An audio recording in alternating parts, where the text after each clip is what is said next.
जय हिंद, वंदे मातरम। व्यक्तित्व की उदारता एवं भव्यता की ओर धीरे धीरे अग्रसर होने वाले प्यारे युवागण, आज हम लोग इस सेशन में तथ्यों के महासागर में उन तथ्यों की कड़ी से जुड़ेंगे जो कि है साहित्य विधा से, जिसके अंतर्गत हम लोग यह जानने का प्रयास करेंगे कि गद्य विधा में अर्थात साहित्य की दो विधाएं होती हैं, पद्य विधा और गद्य विधा। तो गद्य विधा में हम लोग एक महत्वपूर्ण व्यक्तित्व से मिलेंगे, ऐसा व्यक्तित्व जिन्होंने जीवन भर अपने संघर्ष की जो लड़ाई है उससे कभी पीछे मुंह नहीं मोड़ा, जिनकी देर है, जिन्होंने एक बात कही है कि शिक्षा वह सिरनी का दूध है, जो पिएगा वही धारेगा। तो आइए उस व्यक्तित्व की जो विशेष बातें हैं, विशेष सामाजिक देन है, उनका हम लोग अध्ययन करेंगे। यह दो पार्ट में होगा। पहला पार्ट होगा जीवन परिचय और दूसरा सामाजिक देन। तो आइए पहले पार्ट से हम जुड़ते हैं। जहां तक जीवन परिचय की बात है, इस संदर्भ में जो तथ्य है कि इनका जन्म 14 अप्रैल 1891 ईस्वी में हुआ था, जो कि मध्य प्रदेश में इंदौर के निकट महू नगर के सैन्य छावनी में हुआ। और उनका परिवार कैसा था? उनका परिवार एक दलित परिवार था। उनके माता पिता का जो संबंध है, माता पिता से जो लगाव था, वह बहुत ही मधुर था। माता का नाम भीमाबाई सकपाल था। माता कौन थी? माता भीमाबाई सकपाल थी। और पिता का जहां तक ताल्लुक है, उनके पिताजी का नाम रामजी राव माधोजी सकपाल थे।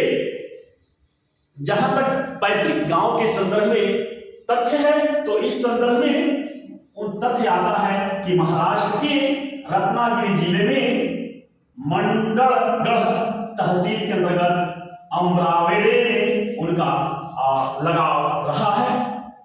और इनके दादाजी का नाम मालोजी सकपाल था।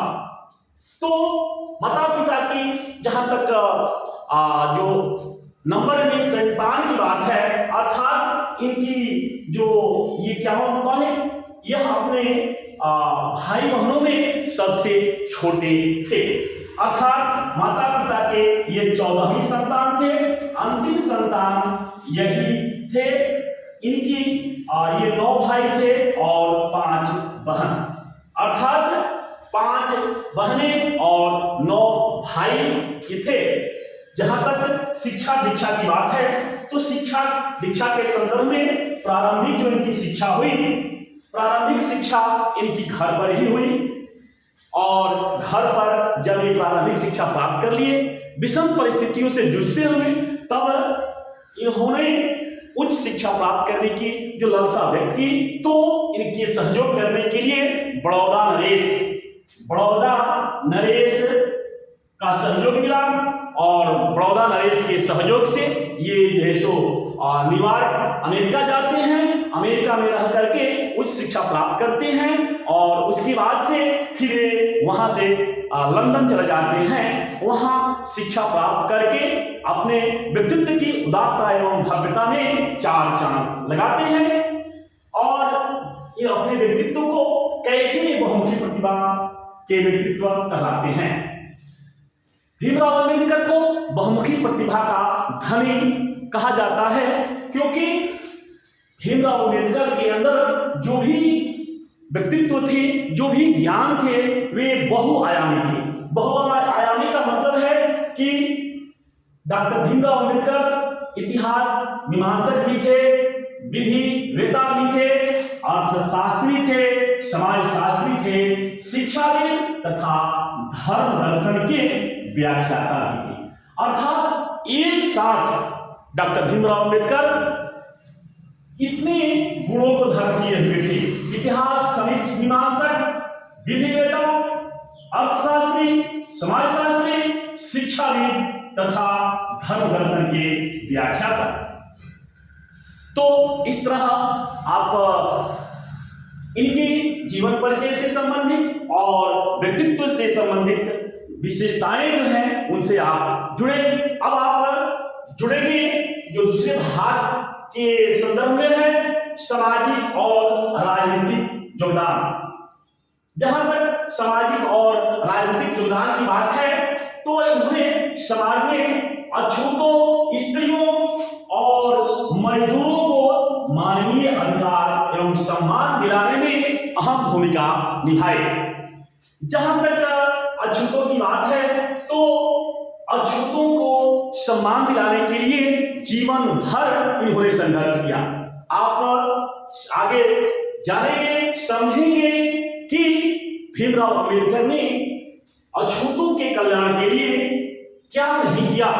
समाज को बहुत ही महत्वपूर्ण योगदान इन्होंने दिया।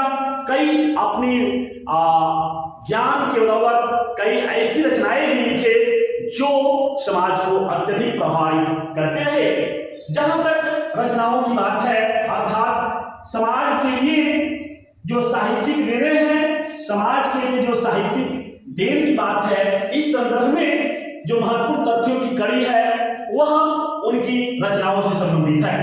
जैसे कि the caste in India, genesis and development, the untouchables who are Shudras, Buddhism and communism, the rise and fall of the Hindu women, तथा जो अंतिम महत्वपूर्ण की रचना है annihilation of caste, annihilation of caste who are Shudras और अनटचेबल्स, ये इनकी महत्वपूर्ण रचनाएं हैं। जहां तक भीमराव अंबेडकर की जीवन में प्रसंग की बात है और प्रसंग जो इनके अंदर इतने बहुआयामी व्यक्तित्व का विकास हुआ, उनका प्रभाव कहां से लिया, तो इस संदर्भ में उनके व्यक्तित्व में 3 महान व्यक्तित्वों का नाम आता है। अर्थात उन व्यक्तित्वों को हम जीवन के लिए प्रेरक व्यक्तित्व के नाम से जानते हैं। तो जहां तक प्रेरक व्यक्तित्व की बात है तो इस संदर्भ में महत्वपूर्ण तथ्य है कि डॉक्टर भीमराव अंबेडकर के लिए प्रेरक व्यक्तित्व रहे हैं बुद्ध, कबीर और ज्योतिबा फुले। अर्थात भीमराव अंबेडकर गौतम बुद्ध के व्यक्तित्व से बहुत प्रभावित हुए, उनके सामाजिक योगदान से बहुत प्रभावित हुए। इन्होंने उनके बारे में उनकी जीवनी जो पढ़ी उससे संघर्ष से लड़ने की क्षमता इनके अंदर विकसित हुई। और कबीर की जो संत सम्मत वाणी है, उनकी जो विचारधाराएं हैं, वे विचारधाराएं डॉक्टर भीमराव अंबेडकर को बहुत अधिक प्रभावित की। इसी प्रकार ज्योतिबा फुले का भी उन पर विशेष प्रभाव पड़ा। इस तरह से डॉक्टर भीमराव अंबेडकर के प्रेरक 3 व्यक्तित्व रहे।